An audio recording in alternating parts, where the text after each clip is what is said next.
So good afternoon, all of you. So Good students, good afternoon.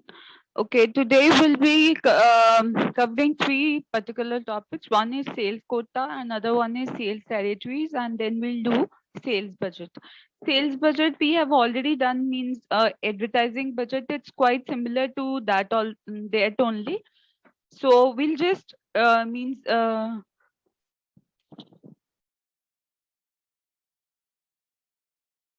So it's just a kind of revision we have done of the advertising budget. So means we'll quickly finish that topic. So first topic for the day is the sales quota, and I'm going to start with the first topic. So content of today's lecture will be we'll be discussing the meaning of sales quota, what are the objectives of setting up sales quotas. Then we'll be discussing what are the various types of quotas and how we can set up these quotas. And then how do we go about administering the quota system. So let's start with the meaning of sales quota. A sales quota is a quantitative goal assigned to a sales unit relating to a particular time period. It is a device to direct and control sales operations. So quota is a kind of a quantitative goal that is being given to an individual salesperson. So this is means quotas are being assigned to assess the performance of each individual salesperson. Let's say we say that a person has to sell 1,000 units within 1 quarter. So this is the sales quota that is being assigned. ठीक है, जिसको common language में हम target कहते हैं. We all know that in marketing jobs people are given target to sell. So even in means now means all those jobs where goods are not being sold, even in case of services, the targets are being given to the people. And for let's say means in insurance companies or in banking companies, a person means in banking also the POs are given the target to open a particular number of accounts within a quarter or within a month, and then they are given another kind of quotas like when the closing of the banks are approaching, they are required to maintain the cash within the accounts of people. So this is called quota. Is it clear? The meaning of quota?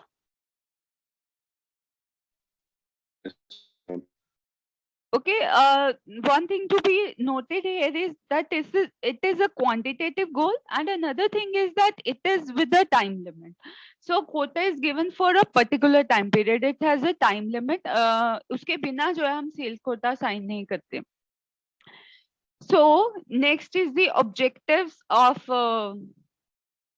sales quotas. So this is not the meaning, this is the objectives of sales quotas. The very first objective is to provide the quantitative performance standard. So quota is something that provide a mean for determining which sales personnel, other units of the sales organization or distributive outlets are doing on an average, below average, or above average job. So this is something that is being assigned to test the performance of the salespeople, means whether they are means performing below average or above average, or they are just performing on an average. So it is the yardstick for measuring sales performance, but management dig deeper to uncover reasons for variation. So no, although it's a measure for means assessing the performance of the people, but the management should use it as a mean to dig deeper to find out the reasons, means why these variations are there, means why some people are performing good whereas the others one are performing bad. So so quotas helps in identifying the strong and weak points, and the regional analysis of performance data helps in uncovering the reasons for performance differentiation also. So this is the first objective. The second objective is to obtain tighter sales and expense control. As you all might be aware of, that all the people who work in marketing, they are given additional money for covering their expenses means like when they'll be going in the market, they have to incur expenses on the petrol. So they are given money for that to cover those expenses. So उसके लिए उनको expense quota जो है वो signed होता है कि they can incur these much expenses within this particular time. So that is one type of quota that is being assigned to a sales people.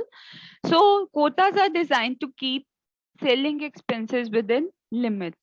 And many companies reimburse sales expenses only up to a certain percentage of sales quota. The another objective of setting up sales quota is to exercise tight control of the expenses being incurred by the salespeople, so that they cannot misuse the money being assigned to them for covering their expenses. So what happens, some companies, they give money to them in advance, out of which they can incur their expenses. On the other hand, first of all, they need to incur expenses on their own, and then afterwards the company will reimburse. And as it's written here, that many companies, they reimburse only a small percentage of the sales expenses. They do not reimburse all the expenses that are being incurred by the salespeople. So this is done in order to have a control over the sales expenses. Is it clear, students? Yes, ma'am. So another objective is to motivate desired performance. What happens is when people know in advance that they have to achieve this particular target, they work harder and harder to achieve those targets. So it's a kind of motivation for them. Means the targets that's been given to them is kind of motivation. Okay, that excels them towards performing better than the others. So quotas provide incentive to achieve certain performance level, and companies may use quota to provide their sales force the incentive of increasing their earnings through commissions or a bonus if the quota is surpassed and recognized for superior performance. And moreover, you know that even if means apart from the monetary rewards that are being given to the people for surpassing the quotas being assigned to them, um, means they get recognition in the company, because the one whose performance will be better, obviously apart from the financial benefits, they'll be recognized, their efforts will be appreciated before all the people who are working in the organization. So this is another kind of motivation for them. So the last objective for setting up the sales quota is controlling salesperson's activities. So quotas basically provide an opportunity to direct and control the selling activities of salespeople. If the salesperson fails to attain the quota, the company can take corrective actions to rectify the mistakes. So because these people are the one who are not working in office, wherein the company can observe what they are doing from time to time, as they people are will be moving freely in the marketing. So to have control over the activities of these persons, quotas are being assigned to them, so that they don't waste the time that is there with them. So means so that they should make full utilization of the time. Is it clear? Yeah, is it clear, students? Yes, ma'am. Okay. So the next is the various types of quotas. Means the quotas are being divided into 4 categories. The very first one is sales volume quota, second is budget, third is activity quota, and fourth is combination of any of these different type of quotas. So the procedures of setting up these quotas will be different from each other. So when we'll be discussing the type of quota, we'll also be discussing up the procedure that is required for setting up that particular type of quota. So the very first type is called sales volume quota, and this is one of the oldest and most common type till date. So it is an important standard for appraising the performances of individual sales personnel and the other units of the sales organization or the distinctive outlets. So sales volume quota communicate management's expectation as to how much for what period. So basically जो sales volume quota है वो determine करता है कि how much needs to be sold within what particular time. ठीक है, तो what is the management's expectations in terms of how much for what period. So this expectations is then means transformed into the sales volume quota. So it may be set in terms of units of product sales or rupee sales or combination of these two on point areas. So means these sales volume quotas are set for geographical areas. So then or the product lines or the marketing channels or for one or more of these in combination with any unit of the sales organization. So means जो sales volume है that is being इसको जो है further हम classify कर सकते हैं 3 type में. एक तो है यूनिट्स कोटा, देन एक है रुपी कोटा और एक है पॉइंट कोटा. ठीक है, सो पहला है यूनिट कोटा. जब हम डिटरमिन करते हैं कि how much units need to be sell, that is called unit quota. ठीक है, how much unit of product needs to be sold, it's called unit quota. Is it clear, students? Yes, is it clear? ठीक है, for example, let's say that we give a target to a particular person, to a salesperson to sell 600 units within the 1 month. So this is called unit quota. Okay, the second type is rupee quota or the dollar sales volume quota. It will be mentioned somewhere as the dollar sales volume quota because in foreign country the term means monetary term used will be dollar. So the company who is selling the broad product lines, they set sales volume quotas in dollars or in rupees rather than in units of product. Okay, so this is in case of multiple products. So when the company is selling up the multiple products, so they'll be setting up the quota in terms of rupees. So rupees में क्या है कि कितने जो है वो let's say कि हम कहते हैं कि 1 लाख के round they have to sell, means एक पर्टिकुलर प्रोडक्ट जो है उसके 1 लाख रुपीज में उनको सेल करना है. This is called rupee Kota.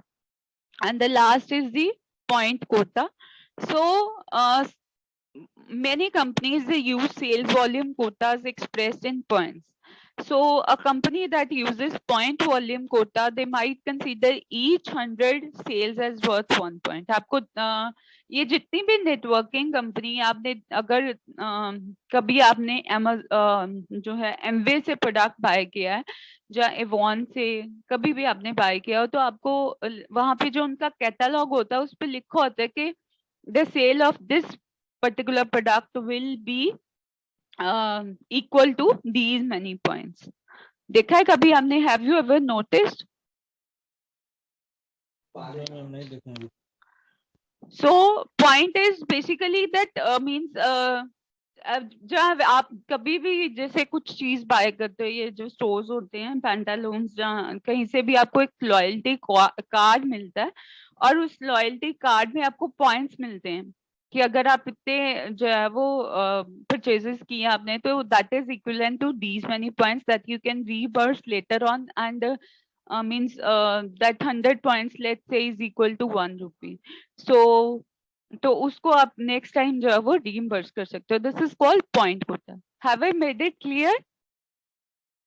Ma'am rupee quota को मैम फिर से एक्सप्लेन कर दीजिए. Rupee quota is simply means not defining the target in units but telling that they have to achieve sales worth rupees this. ठीक है, let's say कि there one person is required to make 1,50,000 worth sale. ठीक है, instead of selling 15 units, let's say कि हमने उनको 100 unit cell करने की जगह पे बोल दिया कि आपने 1.5 लाख के करीब जो है वो सेल्स करनी है इस पर्टिकुलर प्रोडक्ट की. This is called rupee quota. Is it clear now? यानी कि मैम जैसे कि ये 1 मंथ में 1.5 लाख के सामान को सेल करना है ऐसे मैम, या 2 लाख के गुड्स को सेल करना है? हाँ जी, ठीक है. So instead of mentioning it in number of product to be sold, it is mentioned in the terms of rupees. Okay. Is it clear now, students? Yes, ma'am. Okay, and now for means point system, I've told you that instead of um, divide defining it in terms of units or in terms of rupees, it is being defined in terms of a point. So therein means, let's say 100 units or 100 rupees will be taken as 1 point. ठीक है, तो उसके accordingly let's say the person is required to make sales of 15 points. Okay, आप कोई भी catalogue, जैसे ये catalogues आपको अवेलेबल होंगे और Oriflame है वन के, आप देख लेना वहां पे जो प्रोडक्ट मेंशन्ड होता है उसके साथ पे पॉइंट्स लिखे होते हैं that this product is worth these many points. You can open the site and you can see it there. Okay, let's move ahead now. So the procedure for setting up the sales volume quota is that first is from the past sales. Okay, so it depends on past sales experience. Determine the percentage by which company's market share is expected to increase, and add this to last year's quota. So हम जो past sales है उसको determine करेंगे. आपको भी इतना तो आपने भी सुना होगा कि जो कोटा होता है उसको हर बार इंक्रीज कर दिया जाता है. ठीक है, लेट्स से at the one time a person has been assigned a target to sell 1000 units, and once that person will be able to achieve, next time he will not be given target to sell 1000 units, his target will be more than that. Okay, so similarly the sales quota that is based on the past sales determination. So इसमें जितने percentage से हमें लगता है कि हमारा market share जो है वो फर्दर इंक्रीज होगा, उतना परसेंटेज जो है वो उसमें एड अप कर दिया जाता है. देन एक territorial sales potential. Sales potential क्या होता है? Yes students, what do you understand by the term sales potential? Sales potential होते हैं कि मैम फ्यूचर में कितने सेल हो सकते हैं. जैसे कि इस टाइम ईद का रमजान चल रहा है, तो इस रमजान के महीने में कितना क्लॉथ सेल कर सकते हैं या कितना सेल होगा, तो ये एक तरह का सेल्स पोटेंशियल ही हुआ ना मैम. हाँ जी. So market potential is that how much means potential is available in the market, but sales potential is how much the company is capable of selling. ठीक है, out of that market potential, how much the company is able to sell, that is called sales potential. So एक जो territory आपने determine की है, ठीक है, उस territory का जो sales potential है, that basically represents the maximum sales opportunities that are open to a particular company in that area. Okay, territory is a area that we choose for making sales. So the appropriate method when territorial potentials are determined in conjunction with the territorial design, and this particular procedure will be more appropriate when we are determining the territory potential in line with the territory design we have decided upon. Then is the executive judgment. So when the product is new and the probable market share is unknown, so this type of procedure could be used for setting up the sales quota. So salesperson is newly recruited or assigned to the new territory. So sales volume quota is set on the judgment of sales executive. That's why it's called executive judgment. So herein no past records will be seen, as no past records are available. The company is new, the product is no past information is available related to the means sales. So in that scenario, the sales volume quota can be based on the judgment of the executives. Is it clear? Yes, ma'am. Okay, Yes, then ma'am. next is the total market estimates. So total market estimates means that बहुत सारी जो companies है उनमें कभी भी जो है वो स्टैटिस्टिक्स अवेलेबल नहीं होता कि सेल्स फोर्स जो टेरिटोरियल सेल्स पोटेंशियल है वो डिटरमिन नहीं करते. ठीक है. So many companies they do not determine their territorial potential. So in that case, we cannot take the territorial potential as the base. So we can go for the total market estimate as the basis for setting up the sales volume quota. So what management do, they break down the total estimated company sales using index of relative sales opportunities in each territory. So जो उनकी जो forecasted sales है उसको वो break down करते हैं. ठीक है. Depending upon the overall market potential of a particular territory. ठीक है. So this is called total market estimates. Then sales, this could be based on the sales personnel estimates. The salesperson are the one who are working in closest contact with the customers. So they are mostly they are aware of how much sales are possible in a particular area. So sometimes sales volume quota could be set on the basis of the estimates of the sales personnel. Is it clear, students?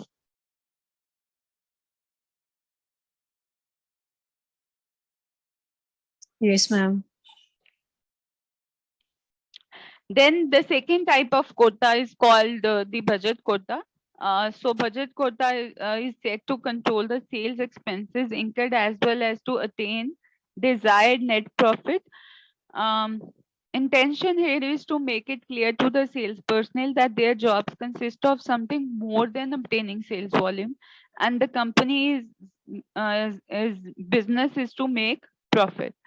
ठीक है. तो cell budget Kota जो है वो basically जो personal होते हैं जो सेल्स पर्सन है उनको ज्यादा कॉन्शियस कर देता है that company is in a business to make profit not only to make the sales.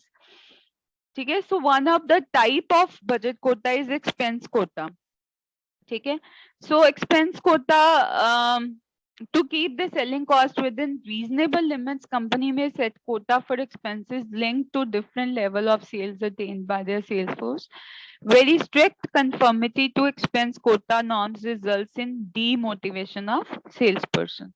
So means expense quota is means setting the limit for the expenses to be incurred by the salespersons. But this has to be used very carefully because the very strict expense quota could act as a demotivating factor for the sales force. And as the sales force is a highly stressful job, so we need to motivate our salespeople on a regular basis. So we should not set very strict expense quota for our salespeople if we do not want to motivate them, demotivate them. Then the second is net profit quota. So the company is not setting sales volume quotas, often use gross margin or net profit quotas by shifting the emphasis to make a gross profit or gross margin or profit contribution. So the rationale behind this is that sales personnel operate more efficiently if they recognize that sales increases, expense reductions, or both are important only if increased margins and profits result. ठीक है. तो जब company जो है वो sales volume Kota नहीं setup कर रही तो mostly they go for this budget Kota of net profit type. So it uses full for a multi-product firm where different products contributes varied level of profits. So it is important for the management to ensure that its salesperson do not spend more time on less profitable products. Students, just hold on for a second.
Okay, so this net profit quotas are more useful in case the product line includes both high margin items and low margin items.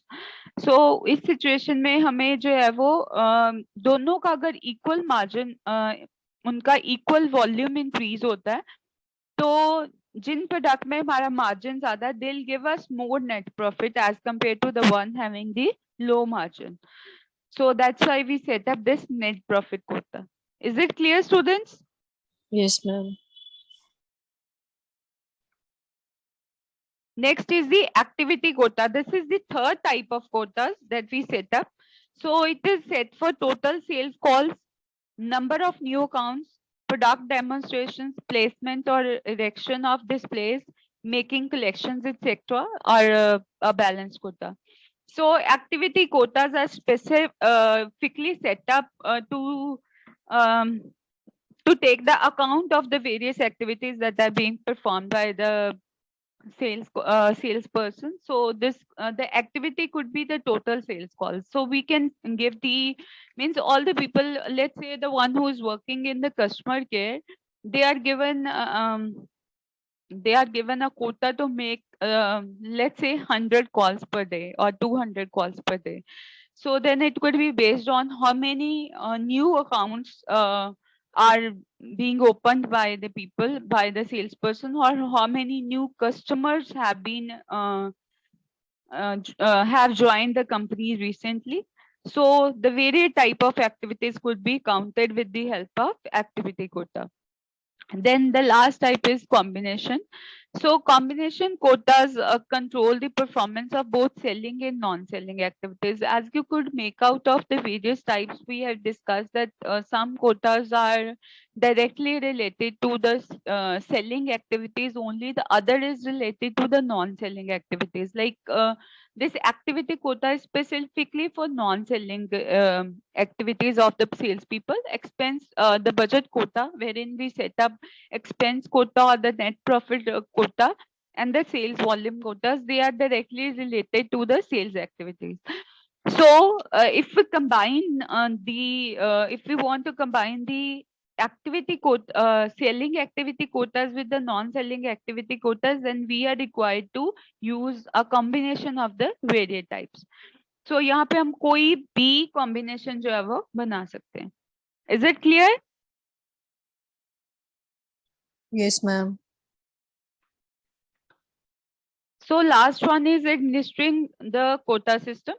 So skill in administering the quota system is basic.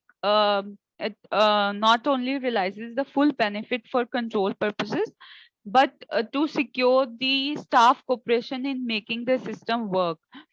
So the हमें जो सबसे ज़्यादा जो critical होता है administer करने में, that is to secure the acceptance of the quotas by those to whom they are assigned. So that means the people to whom the quotas are assigned, they should accept it happily. They shouldn't feel that means the quotas are very unfair. So to promote the acceptance by the people to whom the quotas are assigned, these quotas should be accurate, fair, and attainable. So accurate means the more closely quotas are related to the territory potential, greater the chances of accuracy. ठीक है? और fair का meaning है कि it is a proper blend of sales potential and the previous experience. So that means it is not possible that the whole sales potential can be met within a limited time period. So if we relate it to the previous experience that how many units we were able to sell it during the past, then it will be kind of fair. And attainable means the target that has been given to a particular person should be the one that is attainable. It should not be something that is unattainable. Then the management must make sure that the salesperson understands quota and quota setting procedures. So conveying this understanding is a critical step in securing the acceptance of quotas. It is important that the salesperson understand the significance of quotas as communicators of how much for what period, and means to gain the acceptance of salesperson, the requirements are: first is participation by salespeople in quota setting. So if the salespeople, the one who will be assigned sale quotas, if they themselves participate in quota setting procedures, they'll have better understanding of the quotas that are being assigned to them. So it will gain better acceptance from their side. And then keeping salespeople informed. So effective sales management keeps sales personnel informed of their progress relative to quotas. So it permits them to analyze their own strong and weak points. So effective sales management basically helps the salespeople in knowing from time to time how much they have achieved in relation to the quota that has been assigned to them. So by this way, they can do the analysis of their strengths and weaknesses. Then need for continuous managerial control. So in administering any quota system, there is a need for continuous monitoring of performance. Sales personnel need encouragement, advice, and occasionally warning and decide to take measures to improve their performance. And continuous managerial review and appraisals are required. So this particular point means, let's say we have given a quota to a people, like let's say 1,000 units for within 3 months. So it's not that after 3 months we'll tell them, we'll have a meeting with them to assess whether they have achieved that target or not. It's not like that. So continuous monitoring of that thing is required. That means that after a week or after every fortnight, 15 दिन के बाद जो है वो उनकी जो है वो रेगुलर मॉनिटरिंग और उनको इन्फॉर्म करना चाहिए कि what they have achieved, what they need to do further. If they have not been able to achieve, they should be motivated. So they should be encouraged so that they can achieve that target within the left time period. So with this, we have finished this topic, sales quotas. In case you have any queries, you can ask.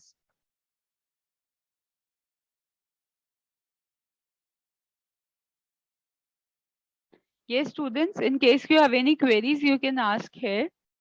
No, ma'am, clear. Okay, then let's move to the next topic for the day. This is sales territories.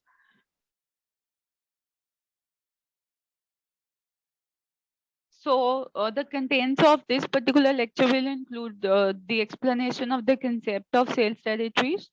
Then what are the reasons for establishing sales territory? Then we'll discuss the procedure for setting up sales territory. And the last one would be the advantages of setting up sales territories. So let's start with the definition of sales territory. A sales territory is a grouping of customers and prospects assigned to an individual sales people.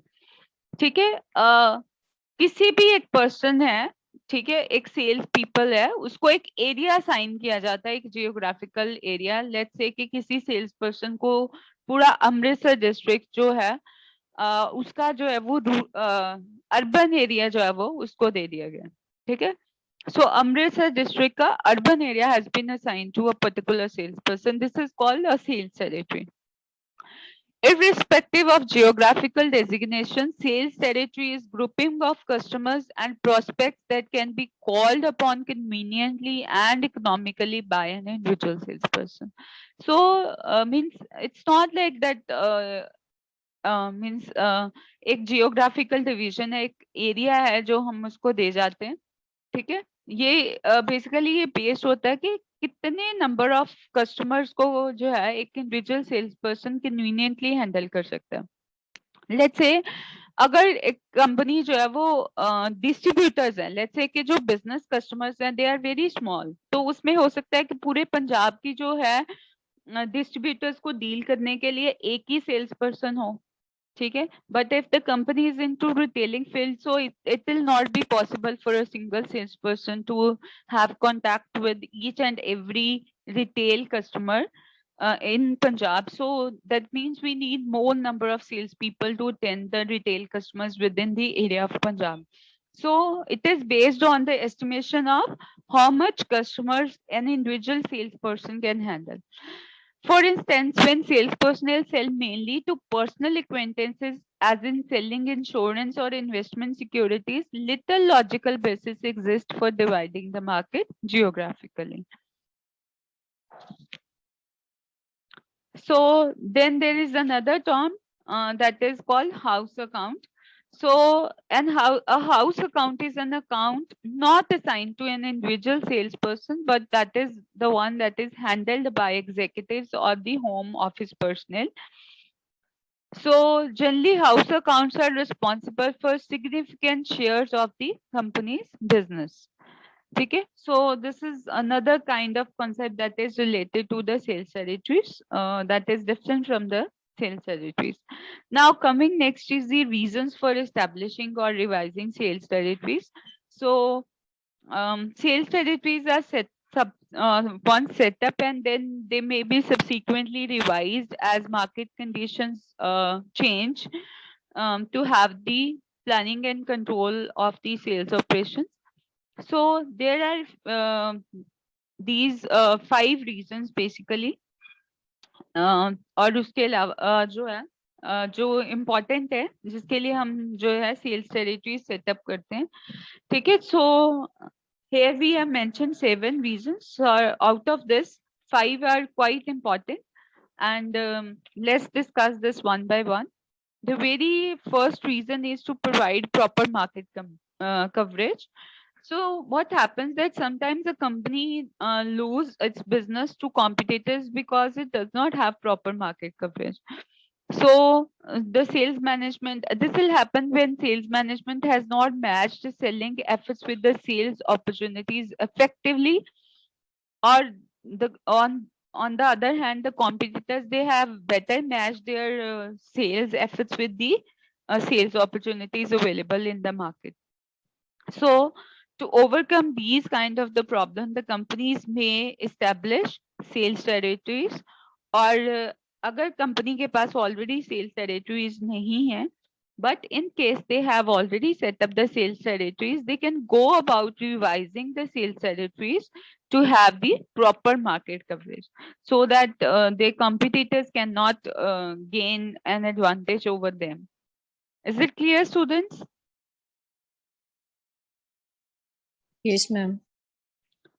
So next is to control the selling expenses. If the territorial design is very good, and it is combined with the careful salesperson assignment, so it will result in low selling expenses, because the salespeople will have to spend fewer nights away from their home. So more nights they spend away from their home, the more will be the expenses that will be incurred on their lodging, boarding, lodging, food, or the travel.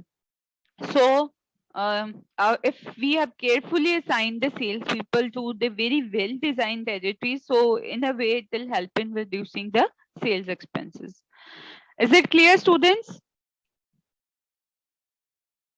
Yes, ma'am.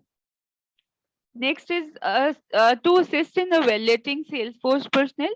So the very well-designed sales territory helps management in evaluating sales personnel. So sales problem that a salespeople face that vary geographically and on the basis of the competition that is there in a particular geographical area. So when we divide the market into territories, so the analysis of these territories can reveal the company's strengths and weaknesses in the varied geographical areas. So it will help them evaluate the sales force personnel in a better manner, because there could be some areas where it is very hard to make sales, and if some salespeople are and they are performing very well even in those difficult conditions, so that means they are performing far better than the geographical areas where little efforts are required. Is it clear, students? Yes, ma'am. Okay, only Roopkaval is there. Where are the rest of students? Yes, ma'am. Okay, Rajkumar, समझ आ रहा है? गुरुराज जी Yes, ma'am. ठीक है, तो बीच में बाकी भी बोल दिया करें काइंडली. ये एक ही पर्सन की ड्यूटी नहीं है रिस्पॉन्ड करना, ठीक है? Yes, ma'am. ma'am. Okay. So the next is to contribute to Salesforce morale. So what happens that the good territory design helps in maintaining Salesforce morale, because the well-designed territories are convenient for salespeople to cover, and it will have a reasonable workload on them. So the salespeople in a way feel that their efforts are producing good results. So this way it will enhance their morale. So next is the aid in coordination of personal selling and advertising efforts. So when the management set up sales territory, or when they do revision of the existing sales territory arrangements, so they are doing this to improve the coordination of personal selling or advertising efforts. So in many situations, um, personal selling or advertising alone cannot accomplish the entire selling task efficiently or economically. But if we are carefully divided the area into the territories, well-defined territories, so it will help in coordinating the personal selling and the advertising efforts made at the central level. Because this way the salespeople who is assigned the sales territory, he'll be communicating, or he'll be reassuring the people of what promises being made by the advertising efforts at the central level. Then to establish a salespeople's person's responsibility, obviously when we assign a particular area to a salesperson, it becomes his or her responsibility to promote the sales within that particular area. So in a way, it helps in establishing or the responsibility of every individual salespeople. Then the last is to improve customer relations. If we want to have better relations with the customer, and we have well-defined territories, that means we have assigned a particular salespeople to a one area, so that that person will always be in control with the customers in that particular area. He'll be knowing them very well. He'll be well aware of the problems that are being faced by the customers in that particular area, and so this will help in improving the relations, because that people as that salesperson is held responsible for the area, so he'll put in a lot of efforts to remove the problems being faced by the customer. So it will help in improving the relations with the customer in that area. So next is designing. So this now we'll be discussing the procedure for setting up the sales territories. So this is the steps in the procedure for setting up sales territories. The very first step is selecting a basic geographical control unit. And then second is determining the sales potential that is present in each unit. Third step would consist of combining control units into tentative territories. And the last one would be adjusting for differences in coverage difficulty. So let's start with the very first point, that is selecting a basic geographical control unit. The starting point in the setting up territories is the selection of the basic geographical unit. And the most commonly used geographical control units are postal code numbers, areas, towns, or cities. Sales territories are put together as consolidation of basic geographical control units.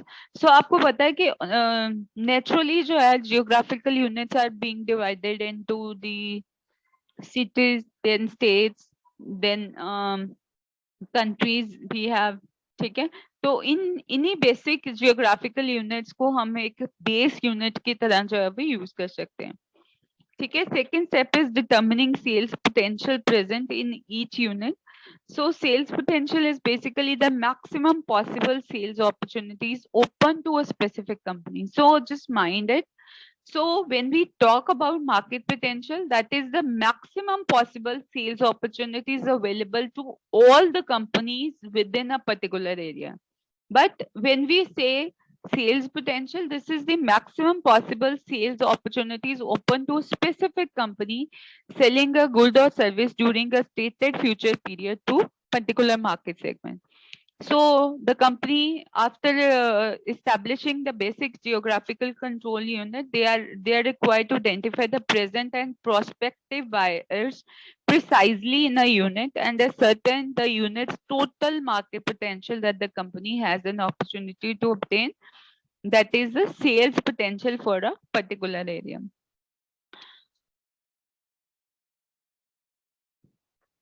Then the next step is to combine control units into tentative territories. So the territory planner, after determining the sales potential present in each control units, combine the units into tentative sales territories. So this is only a tentative arrangement because subsequent adjustment can be made in the fourth step.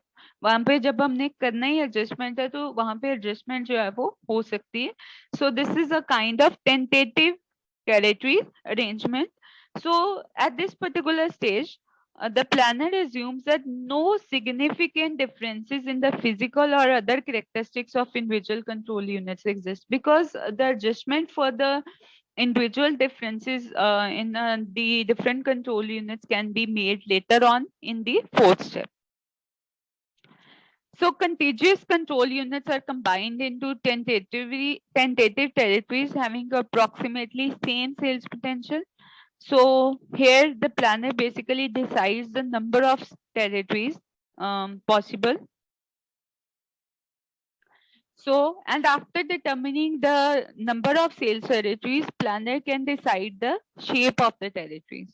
So the various type of shapes are there. First one is circle. So this type of territory shape is appropriate when accounts and prospects are distributed evenly throughout the area. Okay. Then second type of territory arrangement is called clover leaf. So when the accounts are located randomly throughout the territory and not evenly distributed, then we can go about this particular shape of territory. And then wedge. Okay, for territories containing both urban and non-urban areas. So this radiates out from densely populated urban center. Travel time among the adjoining wedges by balancing urban and non-urban calls. तो veg एक piece की तरह होता है, जैसे cake का हमने एक पीस निकाल लिया, and this type of territory shape is chosen when the territory consists of both the urban and non-urban areas. Is it clear, students? Yes, ma'am. Okay, so these are the three types of shapes out of which we can select one for our particular territory. So now at the last step, what we did is we have decided the number of territories and we have made the tentative territory arrangement basically. And now we are required to make any adjustment that exists due to the differences in the coverage difficulty. So at this particular step, this is the final step in the territory planning. And so here we do the removal of unrealistic assumption that no differences in the characteristics of geographical control units exist. So certain large cities, for instance, have greater sales potential than some states, but time required to contact the customers in city is less as compared to the state.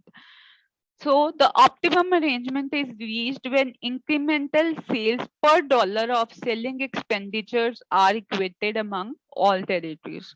Now, how the differences are there? In some particular areas, there will be more sales potential as compared to the other areas of the same country or other areas of the market we are considering. And in some areas, the selling expenses will be more because of the customer that are located in the distant places. So due to the travel in between that area, there will be more traveling expenses, and so we need to adjust.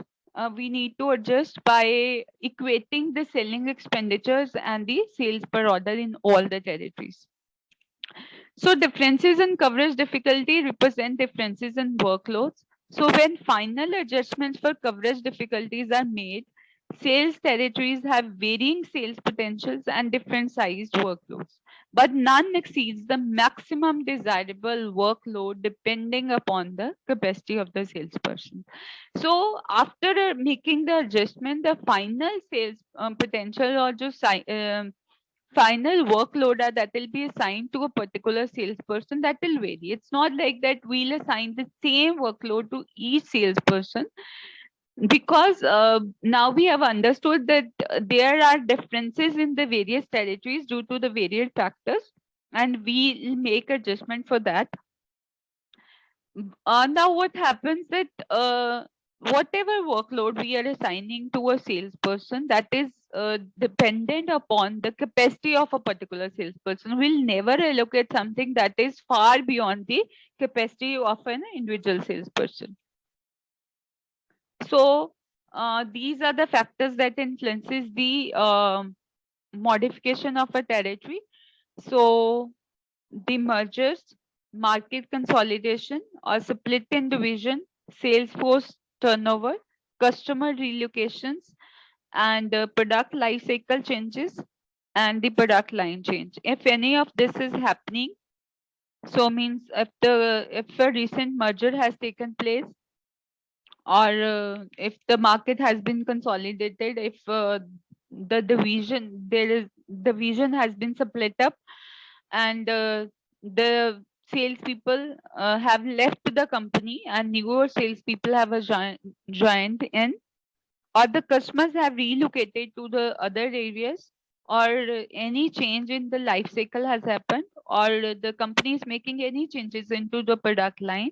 So in all these instances, we need to make modifications of the existing territory.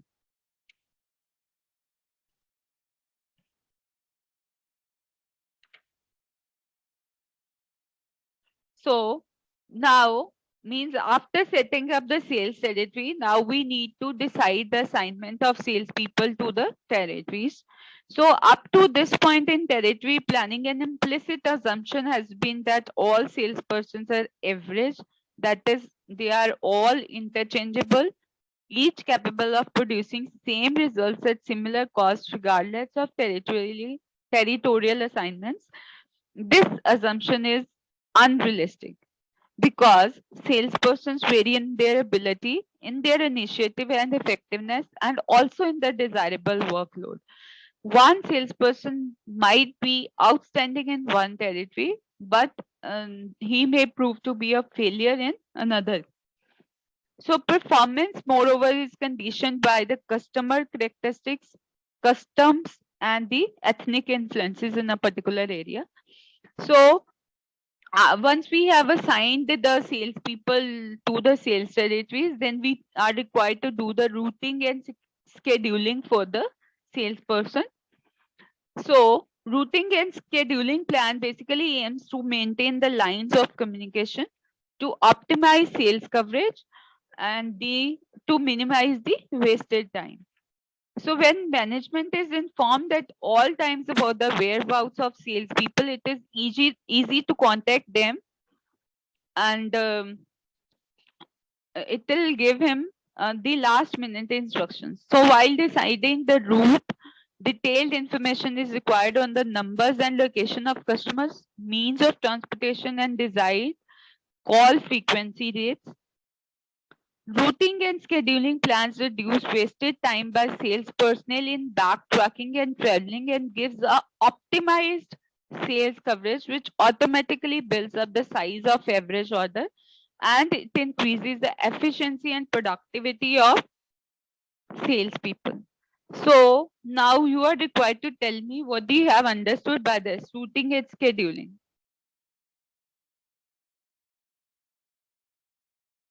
Yes, what is routing?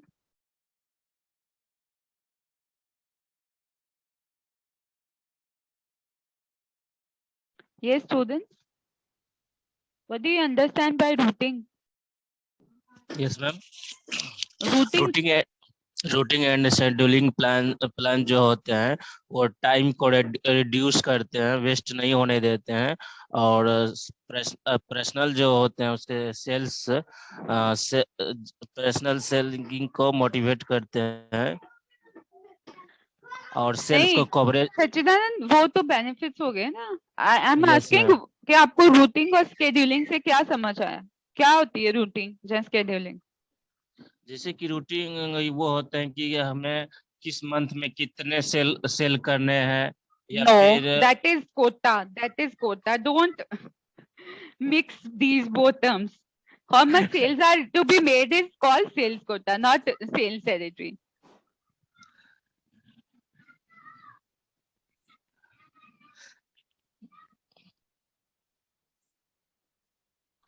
Hanji, anyone, students, anyone having any idea about routing and scheduling? Day to day ma'am जो work होता है planning के साथ वो routing कहलाता है। अच्छा, आप रूट कहाँ पे टर्म यूज होती है ऐसे? बस का रूट होता है ना एक, यस मैम। क्या होता है बस का रूट? टाइमिंग के अनुसार होता है, रूट होता है कि कहाँ से कहाँ तक बस कहाँ तक जाएगी। जाना है। Yes ma'am. ठीक है, कहाँ से मींस गन जो उनका जैसे स्टार्टिंग जैसे पॉइंट है और डेस्टिनेशन क्या है, और Yes, इन बिटवीन कितनी जगह पे हॉल्ट करेंगे, स्टॉप कहाँ कहाँ पे आएगा। This is called one route. Similarly a route is being assigned to a salespeople that within a sales territory how they go about moving from one place to another place. And for this means the various means of travel will be considered कि air travel possible है, rail travel possible है, जहाँ road travel जो है वो possible है. All the possibilities will be considered while deciding upon the route for a particular salespeople. And scheduling is related to the time. ठीक है, scheduling होता है how much time is required for covering one particular sales territory. So this is called scheduling.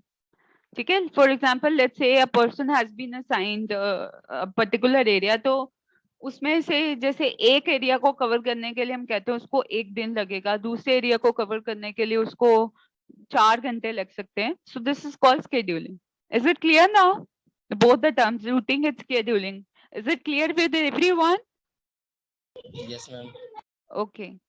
Excuse me ma'am. Yes. Ma'am scheduling नहीं समझे ma'am.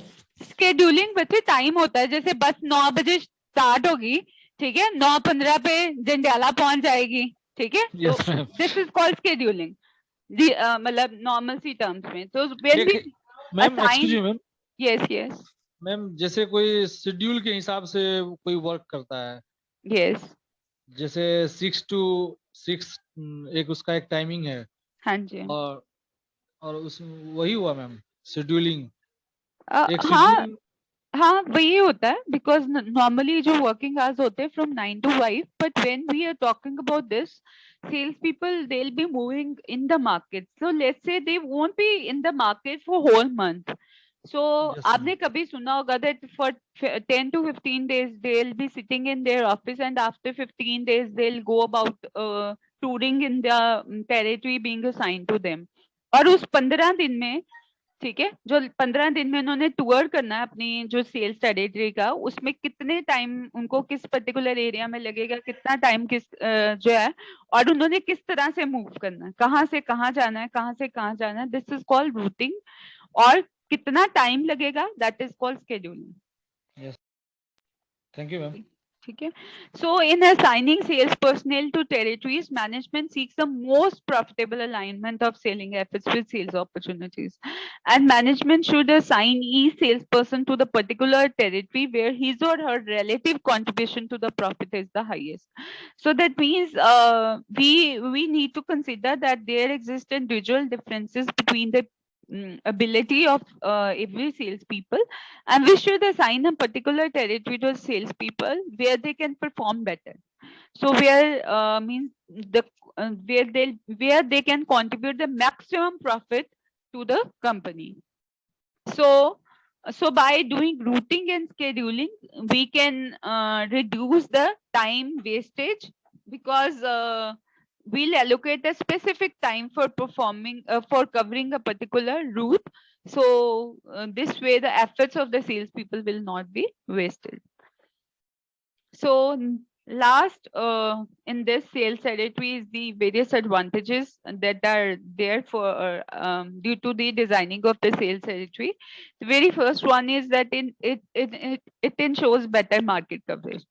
As when we assign a particular territory to the salespeople, that salesperson become responsible for that territory. Now it's duty to cover each and every customer that is there in one particular sales territory that is being assigned to them. So this way it ensures the better market coverage. So effective utilization of the sales force, because now there is no doubt, there is no confusion in the mind of the salespeople that which customer they are required to interact with. So this will help in having effective utilization of the sales force. So efficient distribution of workload among salespeople. As we divide the workload equally among the different salespeople, considering the individual differences among the varied areas, so this will result in efficient distribution of workload among each and every salesperson. So it is convenient to evaluate the performance of salespeople, obviously, because one area is the responsibility of one salespeople, and we very well know what is the potential available in the sales territory. We can match the performance of the person with the potential available in that particular area. So it will make it very convenient to evaluate the performance of the salespeople. To control over the direct and indirect cost of the sales function, because when we do routing and scheduling, we give due consideration to the various costs that are involved in performing the activities. So by this way, we'll be able to have better control over the direct and indirect cost of the sales function. And last is the optimum utilization of sales time by salespeople. As we have already discussed that by scheduling, by routing and scheduling, the time wastage could be reduced. So this way, this will help in the optimum utilization of sales time available with the salespeople. So because they can focus more on the activities that are of more importance, and they can reduce the time on the activities of lesser importance. So is it clear, students? Yes, ma'am. Okay, now we are moving to the last topic for the day, that is called sales budget.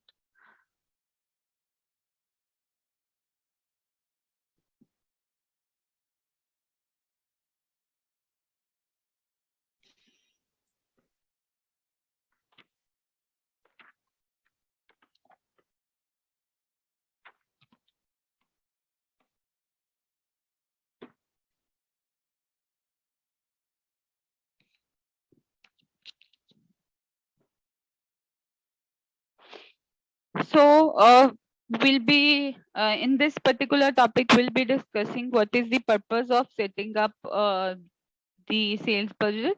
Then we'll be talking about the varied steps that are involved in setting up budget, and the various methods that can be used for setting up the sales budget. So let's start with the purpose, the varied, the objective, basic objective of the sales budget. So sales budget basically serves two purposes. One is that it is a mechanism of control, and on the other hand, it is an instrument of planning. So budget clearly define the resources that are required for performing activities that help an organization achieve its goals and act as an effective tool for controlling the firm's performance. So जब हम budget establish करते हैं sales budget, तो we'll clearly define what are the varied resources that are available and where we are going to spend those resources. So this will help company to have the control over the firm's performance. It should be developed by those responsible for achieving the stated objective.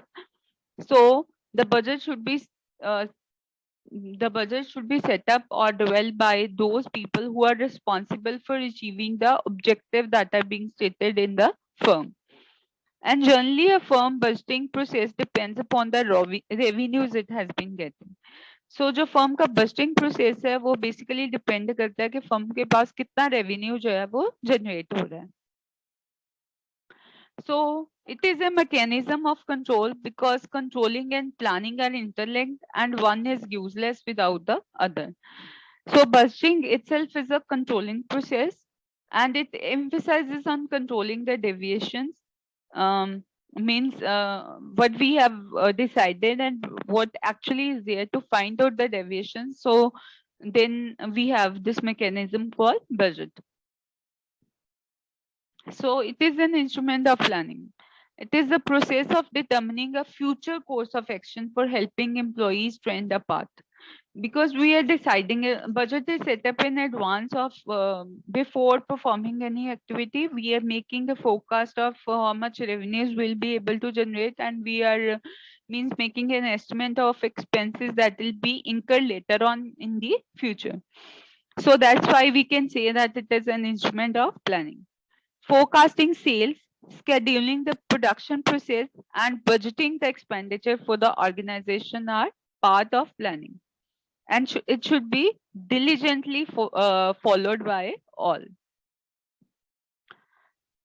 So if we want to act budget as an effective planning tool, so it should be developed very carefully by following the various steps like assessing the previous year's financial performance, connecting the current year's expenditure and program with long-term strategies, and developing short-term activities to achieve long-term activities, and finally communicating plans to everyone that is concerned.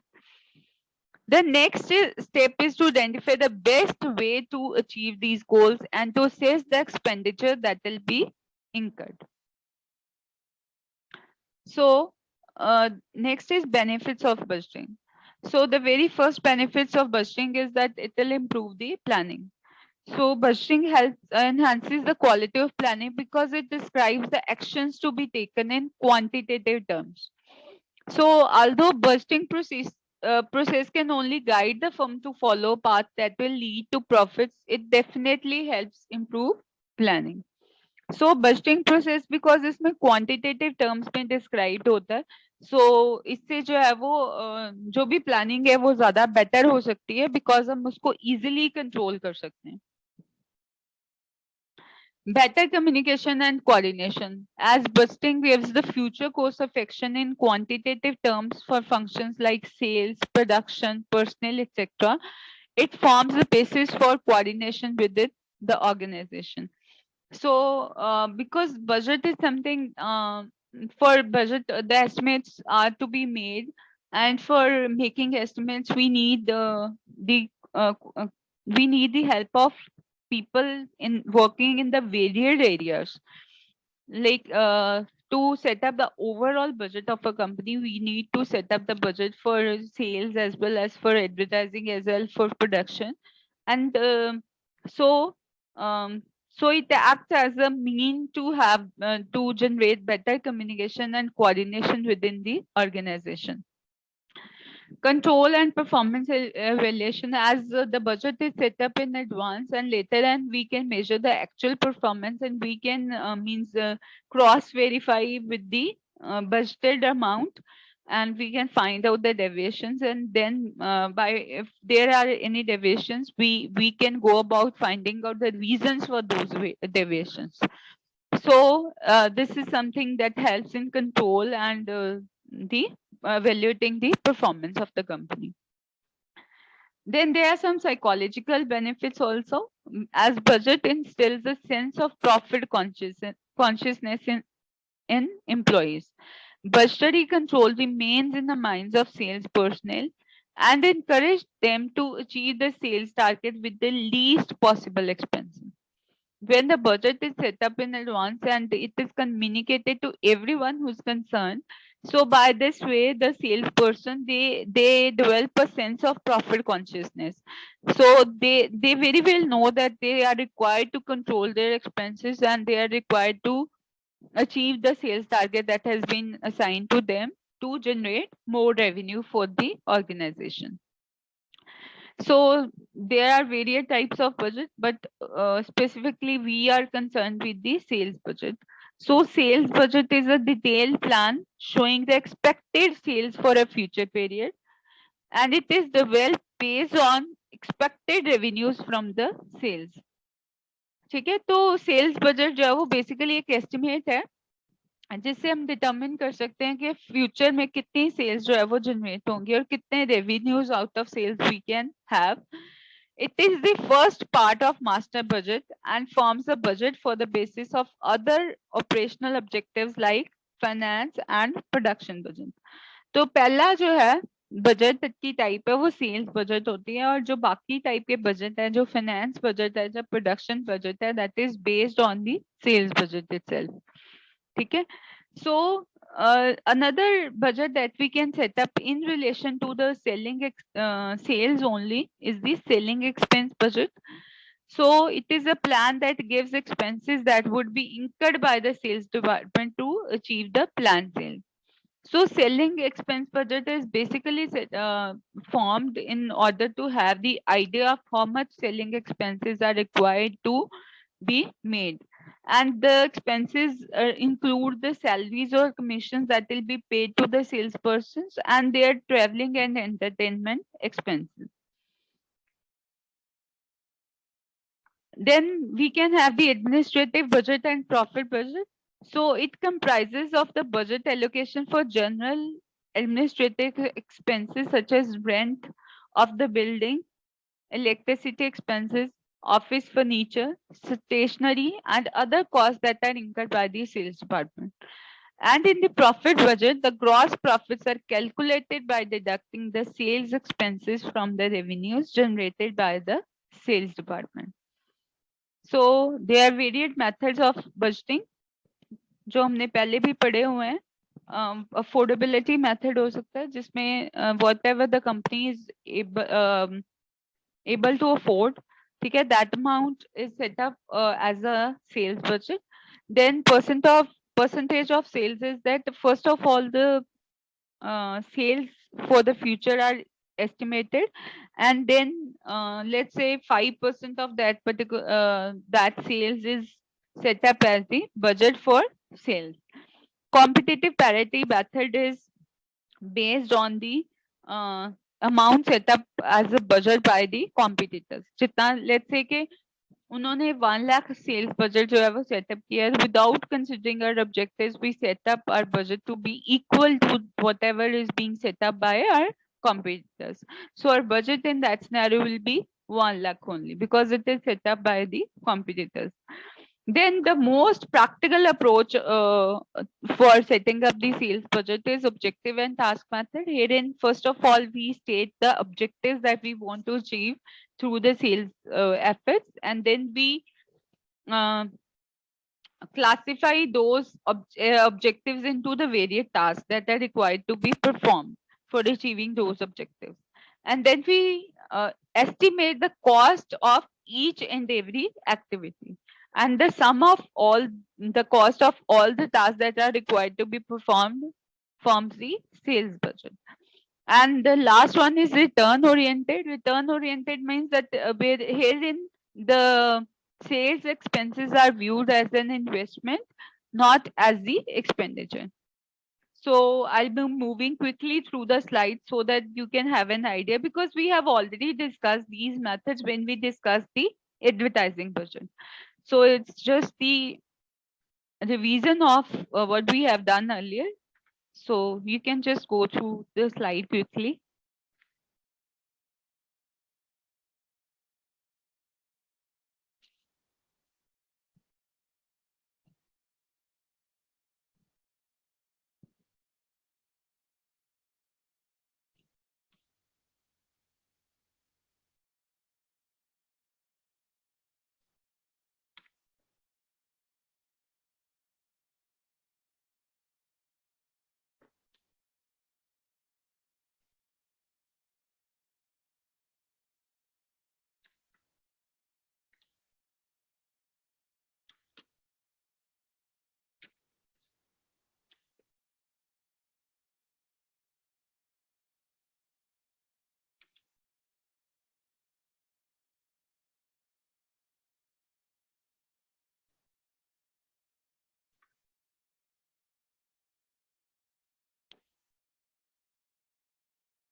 So now we'll discuss the procedure for developing a sales budget. So these are the steps that are being followed while setting up the sales budget. First is review and analysis of situations.